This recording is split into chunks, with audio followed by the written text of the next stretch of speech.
미국 제39대 대통령이었던 지미 카터는 재선에 실패하고 고향에 돌아가게 됩니다. 그때 지미 카터에게 남았던 것은 $100만 빚더미가 전부였습니다. 인권과 세계 평화를 내걸고 소신껏 정치를 했지만 이 냉전의 두꺼운 벽을 뚫지 못했던 것입니다. 그로 인해 그에게는 말할 수 없는 소외감과 고독감이 밀려왔고 심지어 정체성 혼란까지 왔습니다. 하지만 지미 카터는 굴복하지 않고 끝까지 자신의 정체성을 지키고 인권과 세계 평화라는 정치 이념을 고수했습니다. 카터 재단을 설립하여 전 세계의 인권과 항공 문제는 물론이고 다양한 국제 분쟁에 개입했습니다. 그 결과 이 카터는 세계 사람들로부터 많은 존경을 받았고 영향을 끼치게 되었습니다. 그는 분쟁이 있는 곳마다 화해의 대사, 평화의 특사 역할을 감당한 공로를 인정받아 2002년 노벨 평화상까지 수상하게 되었습니다. 이는 지미 카터가 이 정체성을 잃지 않았기 때문에 가능했던 일이었습니다. 그처럼 이 정체성을 잃지 말아야 하는 자가 바로 신자입니다. 신자는 예수님의 고난과 대속하심으로 새 정체성을 확립하게 됩니다. 그것은 바로 예수님을 통해 변해단 새로운 자, 또한 하나님의 자녀, 구원인이었습니다. 오늘 본문에서 베드로도 신자들을 언급하며 그 정체성에 대한 합당한 삶이 무엇인지를 알려주고 있습니다. 베드로는 신자들에게 주어진 신분과 지위에 맞게 어떻게 살아야 하는지 또한 알려주고 있습니다. 베드로가 그처럼 말하는 이유는 당시 신자들이 믿음과 인내가 흔들리고 있었기 때문이었습니다. 베드로는 그 어려운 상황 가운데에서도 신앙을 굳건히 지킬 것을 권면하며 신자들이 신자로서 합당한 삶을 살기를 원했던 것입니다. 오늘날을 살아가는 우리도 신앙이 흔들릴 수 있으며 죄의 유혹이 있기 마련입니다. 신자는 하나님께 영광을 올려드리는 삶을 살아야 하는데 도저히 눈앞에 놓인 현실과 상황 가운데에서 자신이 정말 하나님께 영광을 올려드릴 수 있는지 또 의문이 들 수 있습니다. 하지만 그럼에도 불구하고 신자는 하나님께 영광을 올려드리는 삶을 살 수 있어야 합니다. 그렇다면 신자가 하나님께 영광 올려드리는 삶을 살기 위해서는 어떻게 해야 되겠습니까? 오늘 주어진 본문을 통해 신자가 범사에 하나님께 영광을 올려드리는 삶의 기본 원리가 무엇인지를 함께 알아보고자 합니다. 첫째로 기독신자는 사람의 정욕을 따르지 말고 하나님의 뜻을 따라 살아야 합니다. 본문 1절에서 6절까지 말씀을 읽겠습니다. 시작. 그리스도께서 이미 육체의 고난을 받으셨으니 너희도 같은 마음으로 갑옷을 삼으라. 이는 육체의 고난을 받은 자는 죄를 그쳤음이니 그 후로는 다시 사람의 종용을 따르지 않고 하나님의 뜻을 따라 육체의 남은 때를 살게 하려 함이라. 너희가 음란과 정욕과 술 취함과 방탕과 향락과 무법한 우상 숭배를 하여 이방인의 뜻을 따라 행한 것은 지나간 때로 족하도다. 이러므로 너희가 그들과 함께 그런 극한 방탕에 다름질하지 아니하는 것을 그들이 이상히 여겨 비방하나 그들이 산자와 죽은 자를 심판하기로 예비하신 이에게 사실대로 고하리라. 이를 위하여 죽은 자들에게도 복음이 전파되었으니 이는 육체로는 사람으로 심판을 받으나 영으로는 하나님을 따라 살게 하려 함이라. 아멘. 베드로는 신자들을 향해 그리스도께서 이미 육체의 고난을 받으셨으니 너희도 같은 마음으로 갑옷을 삼으라고 권면하고 있습니다. 그리스도께서 이미 육체의 고난을 받으셨다라는 말씀은 예수님께서 자기 백성의 죄를 대속하시고 구원하시기 위해 받으신 십자가 고난을 말합니다. 예수님께서는 죄가 없으신 분이었지만 자기 백성을 구원하시기 위해서는 그들의 죄를 분명히 대속할 필요가 있었습니다. 그러기 위해서는 예수님께서 십자가 고난을 받는 것이 성부 하나님의 뜻이었습니다. 예수님께서는 그런 하나님의 뜻에 순종하여 단번에 죄를 위하여 십자가 고난을 받으시고 죽으셨던 것입니다. 그러한 사실을 너무나도 잘 알고 있었던 베드로는 예수님께서 자기 백성을 구원하시기 위해 하나님께 단번에 순종하신 것처럼 신자 또한 예수님과 같은 마음, 곧 하나님께 순종하는 마음을 본받고 가질 것을 권면하고 있습니다. 그리고 그 마음으로 갑옷을 삼으라고 말합니다. 이 갑옷을 입을 때는 빈틈이 없도록 단단히 무장하며 전투에 임할 각오를 하게 됩니다. 그처럼 베드로는 기독신자는 하나님께 순종하는 마음으로 빈틈없이 단단히 무장하여 육체의 고난을 받을 것을 권면하고 있는 것입니다. 이제 베드로는 하나님께 순종하는 마음으로 무장하고 육체의 고난을 받은 자는 죄를 그치게 됨을 말해줍니다. 이는 기독신자가 죄와 완전히 결별하며 완전히 죄가 없이 산다는 의미가 아닙니다. 하나님께 순종하는 마음으로 육체의 고난을 받을 각오가 있는 신자는 이 땅에서 살면서 사람의 정욕대로 살려는 죄된 모습과 싸우고 죄의 유혹을 물리치는 그 과정이 쉽지는 않겠지만 하나님께 순종하는 마음으로 그 죄를 더 이상 짓지 않도록 멈출 수 있어야 한다는 의미입니다. 2절에서 그 후로는 말씀은 1절에서 하나님께 순종하는 마음으로 단단히 하여 죄를 멈출 수 있게 된 후를 말합니다. 이제 죄를 그칠 수 있게 된 자는 사람의 정욕을 따르지 않고 하나님의 뜻에 따라 육체의 남은 때를 살아갈 수 있게 됩니다. 여기서 하나님의 뜻을 따라라는 말씀은 하나님께서 우리에게 말씀하신 것 또한 신자로서 합당한 모습을 보여야 함을 의미합니다. 육체의 남은 때란 이 땅에서 신자가 살아가야 할 남은 생애를 살아가게 됨을 알려주고 있습니다. 3절에서 믿기 전 제된 삶의 모습, 사람의 정욕대로 따라가는 삶이 무엇인지를 보여줍니다. 그것은 바로 음란과 정욕과 술 취함과 방탕과 향락과 무법한 우상 숭배였습니다. 하지만 베드로는 그처럼 이방인의 뜻을 따라 행한 것은 지나간 때로 족하도다라고 말합니다. 베드로는 신자가 사람의 정욕대로 살아갔던 모습은 과거에 있던 것만 해도 충분하다고 말하면서 이제는 하나님의 뜻에 따라 살아가야 함을 강조하고 있는 것입니다. 기독신자가 사람의 정욕을 따르는 삶을 청산하면 제일 먼저 반응하는 것이 불신자들입니다. 그를 보여주는 말씀이 4절에 너희가 그들과 함께 그런 극한 방탕에 다름질하지 아니하는 것을 그들이 이상히 여겨 비방하나 라는 말씀입니다. 불신자들은 과거에는 자신들과 어울렸던 자들이 예수님을 믿고 변화되자 이제 자신들과 어울리지 못하고 자유가 없음을 조롱하는 것을 말합니다. 이에 대하여 베드로는 오히려 하나님의 뜻을 따라 살아가려는 신자들을 그처럼 비방하려는 자들은 심판하기로 예비하신 이에게 사실대로 고할 것이라고 말했습니다. 신자까지 끌어들이면서 보이려고 했던 이 불신자들의 제된 모습들이 심판받을 날이 점점 다가옴을 의미합니다. 또한 베드로는 이를 통해 신자들이 변화된 신자들이 불신자들의 조롱에 흔들리지 않도록 말했던 것입니다. 6절에 죽은 자들에게도 복음이 전파되었으니 라는 말씀은 죽은 이후 복음이 전해졌다는 것이 아니고 생전에 전파된 복음을 받고 죽게 된 성도를 말합니다. 그런 사람들은 육체로는 다른 사람처럼 사망의 심판을 받았지만 영으로는 하나님을 따라 살게 되는 영적 부활을 누리며 마지막에는 육체의 부활까지 누리게 됨을 의미합니다. 베드로가 그처럼 말한 이유는 신자도 다른 사람처럼 육체로는 심판받게 되지만 육체의 남은 때에도 하나님의 뜻을 따라 사는 것이 곧 영적으로도 하나님을 따라 살게 됨을 알려줌으로써 하나님의 뜻을 따라 살 것을 강조하고 관건하기 위함이었습니다. 최근에 필요한 정보를 얻기 위해 유튜브를 돌아다니다가 고양이 유튜버 채널에 들어가 이 고양이 영상을 본 적이 있었습니다. 그 영상에는 이 고양이가 쾌티를 타고 있는 장면이 나왔습니다. 이 쾌티는 고정 받침대가 있고 그 안에서 휠이 돌아가는 형태라서 휠만 움직이는 형태인데 이 고양이들이 좋아하는 놀이기구 중 하나입니다. 이 고양이가 이 쾌티를 타는 것을 보면서 문득 들었던 생각은 제자리 걸음이라는 단어가 떠올랐습니다.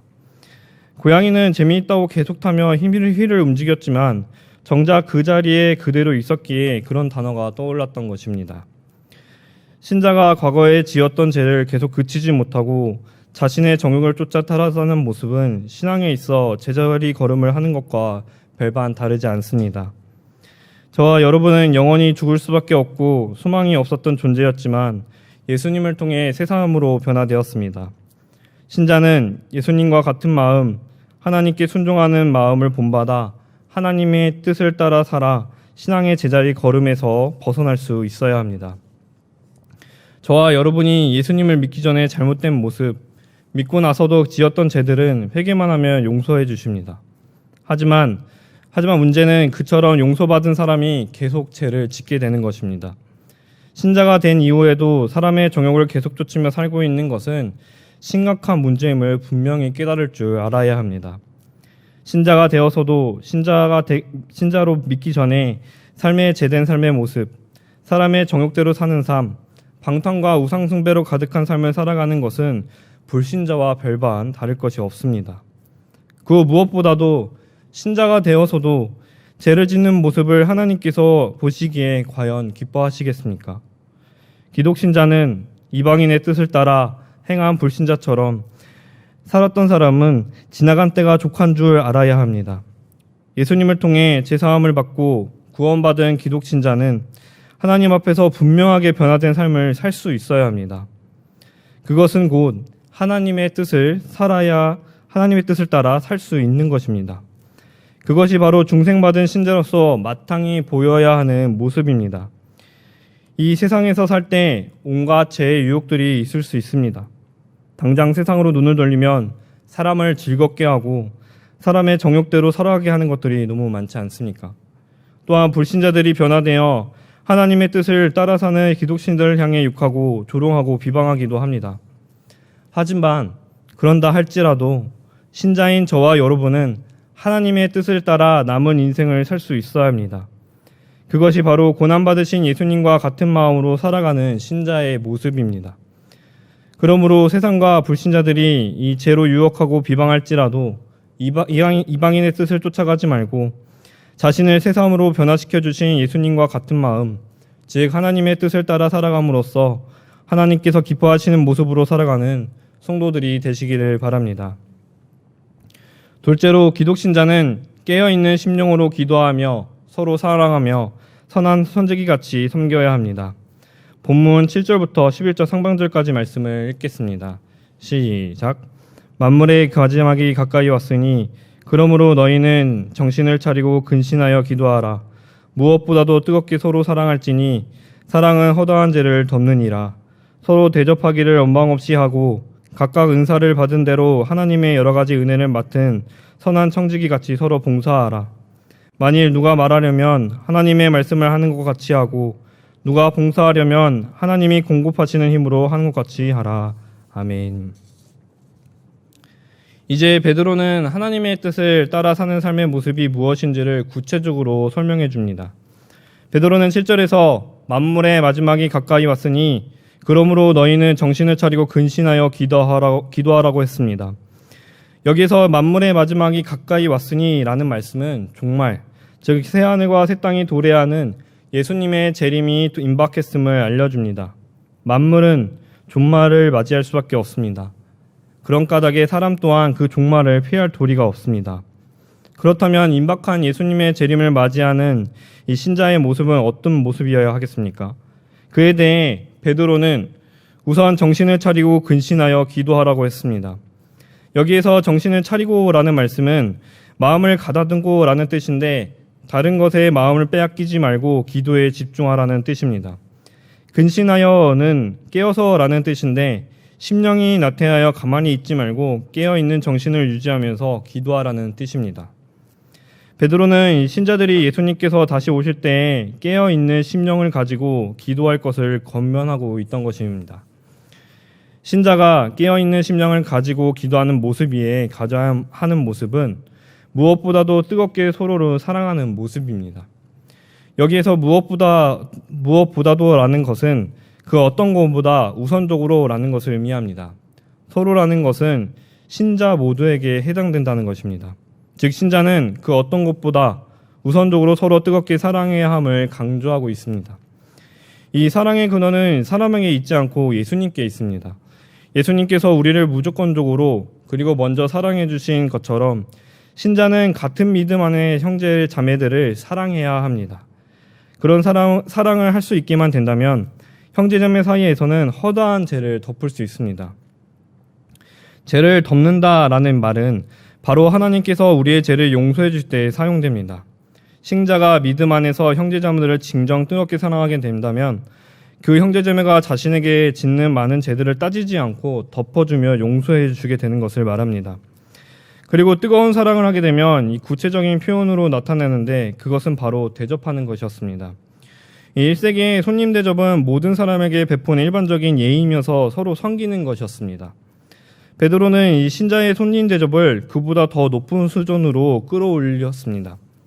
그것은 바로 서로 대접하는 것, 즉 서로 섬기는 것을 원망 없이 하라는 것이었습니다. 사실 뜨거운 사랑을 하고 있는데 서로 섬기는 것에 불평불만을 하는 것도 참 이상한 일인 것입니다. 뜨거운 사랑을 하면 자연스럽게 섬기는 것도 불평불만 없이 할 수 있게 되는 것입니다. 마지막으로 신자가 보여야 하는 모습은 각각 은사를 받은 대로 하나님의 여러 가지 은혜를 맡은 선한 청지기 같이 서로 봉사하는 것이었습니다. 각각 은사를 받은 대로라고 함은 청지기가 교회에서 섬기는 여러 가지 모습들을 말합니다. 설교, 교회 행정, 사무, 재정, 구제, 주일학교 교사, 구역장, 교구자, 지휘, 반주, 찬양대원 등 각각 하나님께로부터 받은 달란트를 따라서 섬긴다는 뜻입니다.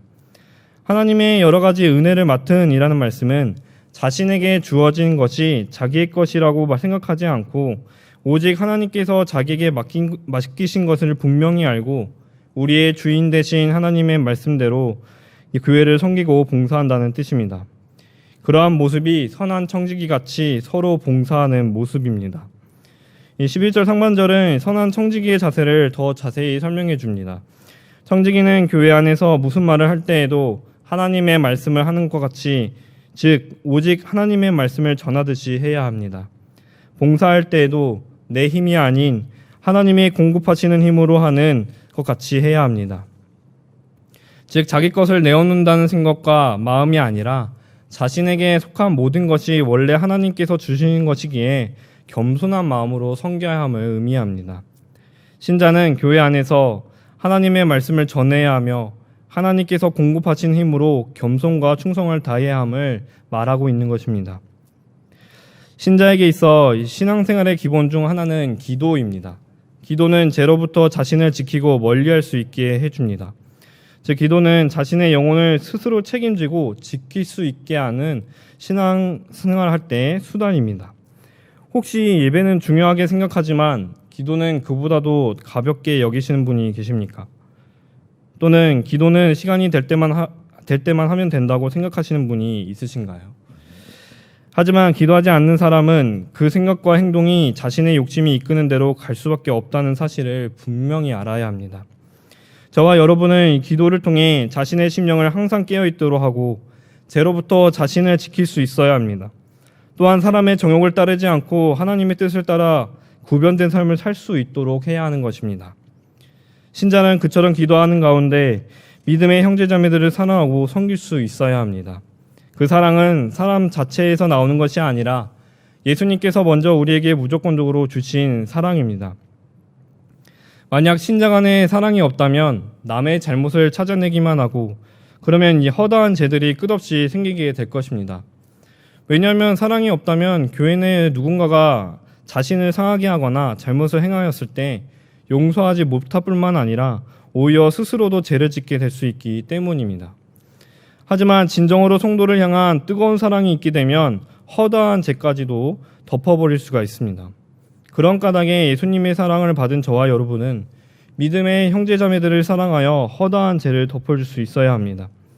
또한 신자는 하나님께서 주신 달란트대로 하나님의 여러 가지 은혜를 맡은 선한 청지기 같이 교회를 섬기고 봉사할 줄 알아야 합니다. 교회에는 정말 다양한 섬김과 봉사의 자리들이 있습니다. 모든 신자가 모든 섬김과 봉사의 자리에 있을 수도 없고 잘할 수도 없습니다. 하지만 분명한 것은 신자 자신에게 주어진 섬김과 봉사의 자리들을 겸손을 가지고 충성스럽게 감당해야 한다는 것입니다. 항상 깨어있는 심령으로 기도하여 이 죄로부터 자신을 지키고 오직 예수 그리스도께서 먼저 내게 보여주신 사랑을 따라 이 형제자매들을 뜨겁게 사랑하고 허다한 죄를 덮어주며 하나님께서 공급해 주시는 것으로 이 겸손과 충성으로 선한 청지기 같이 섬기고 봉사하는 성도들이 되시기를 바랍니다. 사랑하는 경양의 성도 여러분, 그리고 오늘 헌신을 다짐하는 제57, 58, 59 여전대 회원 여러분, 신자가 항상 강직하고 기본적으로 가지고 있어야 할 삶의 원리가 무엇이겠습니까? 오늘 본문 11절 하반절 말씀을 같이 읽겠습니다. 시작. 이는 범사에 예수 그리스도로 말미암아 하나님이 영광을 받으시게 하려 함이니 그에게 영광과 권능이 세세에 무궁하도록 있느니라. 아멘. 예수님과 신자는 떼어놓을래야 떼어놓을 수 없는 관계에 있습니다. 우선 신자의 신앙생활은 예수님이 그 기초가 됩니다. 신자는 예수님을 믿음으로 구원받게 됩니다. 또한 구속사를 성취시키시며 하나님의 말씀이 육신되어 이 땅에 오신 분이 바로 예수님이십니다. 또한 신자는 기도할 때 예수님의 이름으로 기도합니다. 그리고 신자라는 말 그 자체가 예수님의 사랑을 입은 자임을 나타내는 것입니다. 신자에게 사랑과 섬긴 선한 청지기의 본을 보여주신 분도 바로 예수님이십니다. 신자가 하나님께서 말씀하시는 이 신앙의 자세들을 지키면 예수 그리스도로 말미암아 하나님께서 영광을 받으시게 하신 것입니다. 그렇다면 이제 신자로서의 합당한 삶을 살아야 하지 않겠습니까? 신자는 사람의 정욕을 쫓아 제 가운데 살던 각오로 돌아가지 말고 예수님처럼 하나님께 순종하고 하나님의 뜻을 따라 살 줄 알아야 합니다. 항상 깨어있는 심령으로 기도함으로써 죄로부터 자신을 지킬 수 있어야 합니다. 형제자매들을 사랑하고 허다한 죄를 덮어줄 수 있어야 합니다. 자신에게 주어진 것은 하나님께서 공급해 주신 것으로 알고 항상 겸손한 마음을 가지고 주신 달란트를 가지고 선한 청지기같이 섬길 줄 알아야 하는 것입니다. 바로 그런 자세들을 지켜야만 비로소 범사에 예수 그리스도로 말미암아 하나님께서 영광을 받으시게 되는 것입니다. 이전에는 사람의 정욕을 쫓는 삶에 있었지만 이제는 그 모습을 버려 제 가운데 있지 않고 하나님의 뜻에 따라 살고 깨어있는 심령으로 기도함으로써 죄로부터 자신을 지키며 사랑으로 허다한 죄를 덮어주고 선한 청지기같이 하나님과 교회를 섬김으로써 범사에 예수 그리스도로 말미암아 하나님께 영광을 올려드리는 경영의 모든 성도들이 되시기를 바랍니다.